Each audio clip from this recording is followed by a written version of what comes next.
Ni kusalimu rafiki yangu popote pale ulipo na unapoendelea kusikiliza. Leo Mungu ametupa neema ya kujifunza na leo tuna topic ya leo inasema ndoto mke wako anakuendesha kwenye pikipiki au bajaji.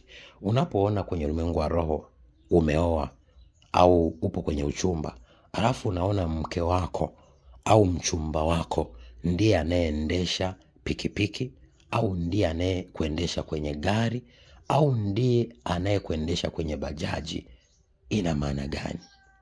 Ukiona hivyo, hiyo ni ishara kwanza ya ndoa, lakini ndoa ambayo ipo kwenye laana. Nikiwa na maana gani? Mwanamume ndo kichwa cha mke. Nataka tusome hili neno, labda ndipo utaweza kupata picha halisi ninayojaribu kukwambia. Tusome kitabu cha Waefeso sura ya 5 kuanzia mstari huu wa 22 mpaka 25. Maandiko yanasemaje? Enyi wake watiini waume zenu kama kumtii Bwana wenu, kwa maana mume ni kichwa cha mkewe.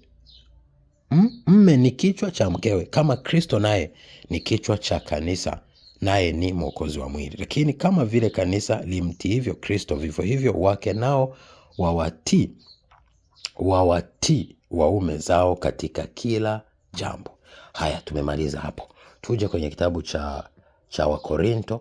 Tuangalie Wakorinto wa kwanza sura ile ya 11 alafu mstari wa 3. Maandiko yanasemaje? Maandiko yanasema, lakini nataka mjue ya kuwa kichwa cha kila mwanaume ni Kristo, na kichwa cha mwanamke ni mwanaume, na kichwa cha Kristo ni Mungu. Kwa hiyo kichwa cha mwanaume ni Kristo, kichwa cha mwanamke ni mwanaume, na kichwa cha Kristo ni Mungu. Ni sawa unapoona mke anakuongoza, anakuendesha kwenye ulimwengu wa roho, labda kwenye pikipiki na kwenye bajaji, ina maana ni kama wewe sasa umeanza kumuendesha Yesu Kristo, au ni kama Yesu Kristo ameanza kumuendesha Mungu Baba. Ni kitu ambacho hakipo. Kwa hiyo ni laana. Unapoona kwenye ulimwengu wa roho, ina maana Mungu anakuonya juu ya ndoa yako. Kama ni mke yuko hivyo, ina maana huyo kuna namna anakuendesha kwenye maamuzi, kuna namna anakutendea kwa akili, wenda amekuloga ufahamu na anakutawala kwenye ulimwengu wa roho kishirikina, au kwenye ulimwengu wa mwili anaendesha maamuzi yote anayofanya yeye, na wewe mwanaume ni kutii. Ina maana umepoteza nafasi yako. Sasa wengine wanafanyiwa kishirikina, wengine wanapoteza nafasi zao kwa sababu ya kukosa mamlaka, ya kukosa nguvu ya utawala. Lakini pia wanawake wengine wako hivyo kwa sababu wamerithi tabia chafu kutoka kwa wazazi wao.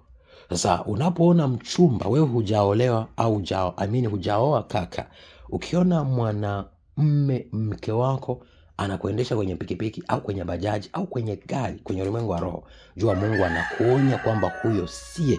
Ina maana huyo huenda atakutendea kishirikina, au pia anaonesha kwamba huyo atakutawala. Kwa hiyo ndoa itakosa heshima, itakosa amani, itakosa upendo wa Mungu, itakosa baraka za Mungu, na hiyo ndoa haitofanikiwa. Na kama upo kwenye ndoa unaona hivyo, mke asipotii na kunyenyekea na kurudi kwenye nafasi yake, hiyo ndoa sio muda mrefu itavunjika au itakosa baraka za Mungu, na mwisho wa mwisho itaangamia. Nawapenda. God bless you. Be a shining star in Jesus' name. Shalom.